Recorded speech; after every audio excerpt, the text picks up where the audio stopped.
Yo, yo, yo, yo. What's up, LA Live Gang? This is your boy AC, and welcome back to another edition of LA Sports Live. As you guys come to the video, do me a favor, go ahead and hit that like button. It really helps the channel out, and I really appreciate it.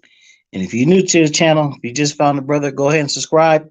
And while you at it, make sure you hit that notification bell so you'll be notified every day when we drop new videos here on YouTube. I just happened to um, open up my YouTube and I'm like, damn, man, I haven't done a video in 5 days. I've been here, man, but I just been kind of watching, observing things, seeing what's going on. It's a long season. We got 82 games, man. So, I'm not going to be, every game doing the video or whatever. But it was an interesting game last night. So we're going to talk about the game last night a little bit, and we're going to talk about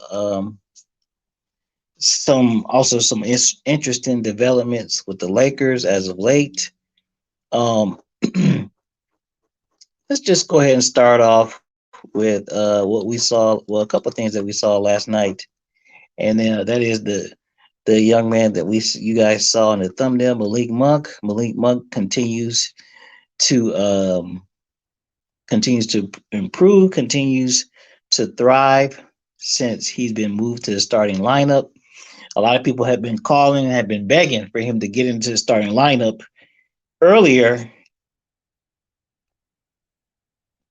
Get into starting lineup earlier, and the Lakers finally decided to, make that move, put THT on the bench, and let Malik Monk start. Stanley Johnson. Okay, this is the deal with Stanley Johnson. I think today is the what, fourth? No, the fifth. Okay, the Lakers can officially resign Stanley Johnson today or after today. They have several options. They can either sign him to another, because the Lakers don't have any more players. They don't have any players in COVID protocols right now. The way the rules are set up is you can sign players to that hardship contract when you have what they have to, whatever play, however many players you have in the protocols, they have to sign these, these like the replacement players or whatever you want to call. So everybody's out of protocol now. So now, the Lakers have the choice. They can either sign Malik Monk to, I mean, not Malik Monk, Johnson to like a regular 10-day contracts. They can sign him up to two regular 10-day contracts, or they can sign him outright for the rest of the season. Because as we know, once they completed the Rondo trade, they do have an open roster spot. So I think it's just a matter of time before we see Stanley Johnson back in the Laker uniform. They were saying that there's interest, mutual interest on both sides. The Lakers want him, and he wants to return to the Lakers. But I also heard there are other teams. Okay, there are other teams now. Now he's a free agent, right? So he can go. He could go anywhere. So I feel pretty comfortable in saying that he's going to return to the Lakers, but it ain't no guarantee, until the deal is done. So we got to keep that in mind. Um, all signs are pointing that way, that he's going to return to the Lakers. We know he came from the Laker G League team. Um, and the G League team, they do run the same system as the LA Lakers. So he's familiar with everything the Lakers do, what they run and their system. So I think it would be kind of smart of him to just go ahead and return to the Lakers, because if he goes somewhere else, even if he has a guaranteed contract, but it's like, you know, maybe he's not for sure what his role is going to be or whatever. For sure, he knows if he stays with the Lakers, he's going to be a rotation player for sure. So even in some cases, some nights even start. So I think it would probably behoove him to make the decision to stay with the Lakers. I think, it's just a foregone conclusion. It's just a matter of time. Anyway, back to Malik Monk. Malik Monk continues to impress as a starter or whatever. And I think he needs to be in the starting lineup permanently. We'll see what happens down the line. The hell. But yeah, I think Malik Monk, um, he's going to be in the starting lineup for quite a while. And a lot of times I be thinking ahead. I'm already thinking about ahead to next season, because of course we know Malik Monk is on the vet minimum deal. So if he continues, if he continues to have a good season, then the Lakers are going to have another issue, kind of like the Caruso issue, where they are they going to want to play, or they going to want to pay Malik Monk in order to keep him. Now, that's a good question about Avery Bradley. Now, like I said, the Lakers do have one open roster spot, and it's believed that that's going to go to Stanley Johnson. Now, you have two players that are on partially guaranteed contracts. Um, Hillbilly Kobe, I don't like calling him that. AR-15, Austin Reeves, he's on a partially guaranteed contract, and also Avery Bradley. So I think it's today or tomorrow. The Lakers was within this week. The Lakers have to make a decision, excuse me, whether they're going to keep Avery Bradley and fully guarantee his contract, or they could possibly part ways with Avery Bradley. And the same thing with Austin Reeves. Now we know uh, Bradley has started pretty much the whole season since he's been there, and Austin Reeves is developing to a solid rotational player. Those are the two guys who are on partially guaranteed contracts. So it looks like it's unlikely, right? It's unlikely that they will part ways with these players, but you never know, man. You never know what could happen, because my understanding is, even though uh, Darren Collison kind of, his performance on his 10-day contract was kind of lackluster. My understanding is that the Lakers like him and would like to keep him around. But in order to keep somebody around, they got to have a roster spot. So as of right now, they only have one roster spot, and it's more likely going to go to Stanley Johnson. Now, if he leaves, that could change that. But to answer your question specifically, Avery Bradley, like I said, the Lakers have to this week to decide what they're going to do with him, and I don't see any reason why at this point they would choose to part ways with Bradley. But you never know. You just really don't know what's going on, because they're talking about Kendrick Nunn. They're talking about Kendrick Nunn is supposed to be returning really soon, and so if Kendrick Nunn returns, well, actually makes his debut soon, that's another guy that's you're going to have to kind of force into the rotation and find minutes for. And so, it's crazy how things can change week to week. 2 weeks ago, everybody's either hurt or in protocols. Now, everybody's back. What's up, Bang? Thanks for coming through, bro. It really means, I really appreciate that. Um, yeah, I think it's gonna be Johnson. But anyway, so 2 weeks ago, everybody's hurt, and we got scrubs out there now. Everybody's back. So now all of a sudden, Vogel's got a lot of options, and he's going to have to really coach and figure out, who he's going to run with, and who's going to receive the bench. So that goes to one of the topics I want to talk about. So who we going to run with? Because one of the things, I don't know if you're still there, Bang, but I remember one of the things we talked about on your channel before the season started is um, what roles certain players were going to have, and then we talked about LeBron specifically. And I said I thought LeBron should be a scorer, and then concentrate on defense. And I'll be damned, he's turning into a scorer. But I also remember what I mentioned was how I felt the players were going to be very important to this year's Lakers teams. And things definitely didn't go like we started with everybody, like we thought, with everybody starting out hurt and everything. But if you look at what's going on with Malik Monk, if you look at what's going on with the emergence of Hillbilly Kobe, um, that's a pleasant surprise. And these guys they've invaded the rotation, and they appear to be solid pieces. And now all of a sudden, we still haven't seen none yet. We haven't seen none yet. THT, he's been in a rotation. He's went from a starter to the bench, but but he's still in the rotation. So if none comes back, who's going to get kicked out the rotation? Because um, none is going to come back, but also Anthony Davis is going to come back. So I don't, who's going to fall out of the rotation. So far, you got DJ. He's been kicked out the rotation. You got Bazemore. He's been kicked out the rotation. And you got Ellington. He's been kicked out the rotation. And I don't think it's a coincidence that those are all older veteran players who now find themselves on the bench. So I think it's turned out to be a good thing for the Lakers. Um, the bench, the rotation has gotten younger. Man, my wife is calling me, bro. You gotta be kidding me. I'm gonna have to text her. Anyway, so it's gonna be tough, man. It's gonna be tough.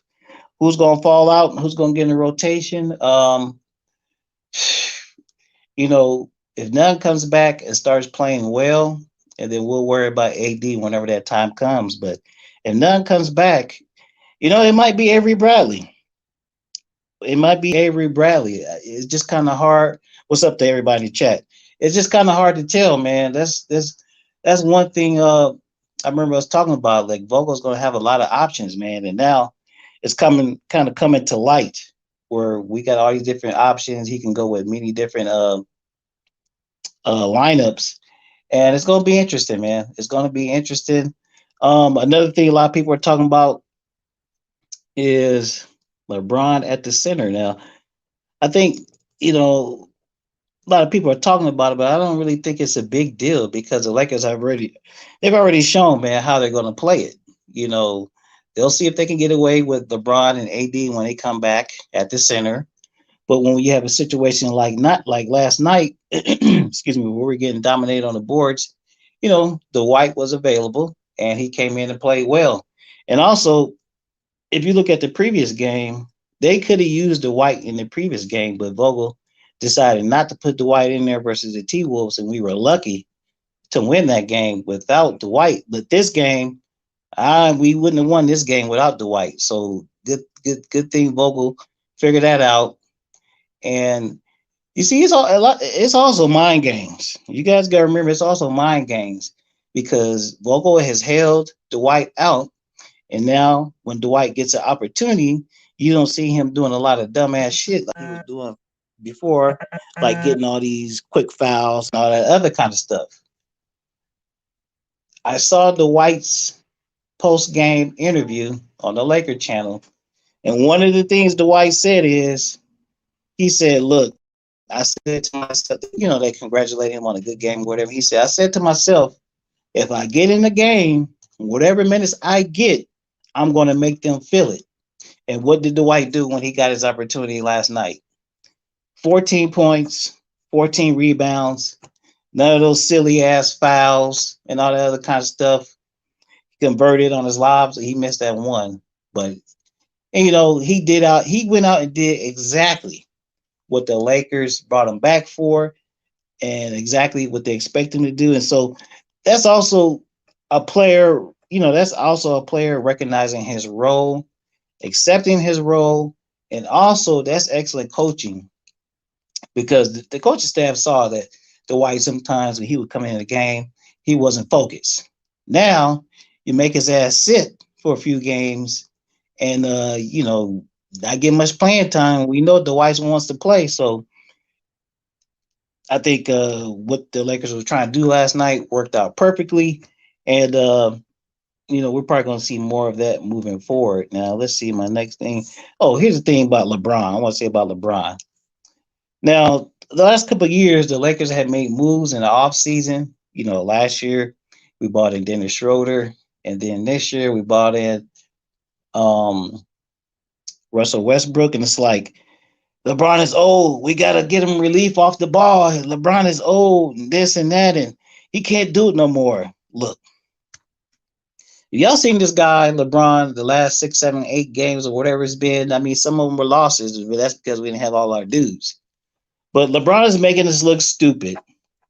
And the Lakers, they need to stop this shit about making moves and being all worried about LeBron getting old. Now, I know he's old, but I'm like this. Until he completely falls off, just pencil him in for all those minutes.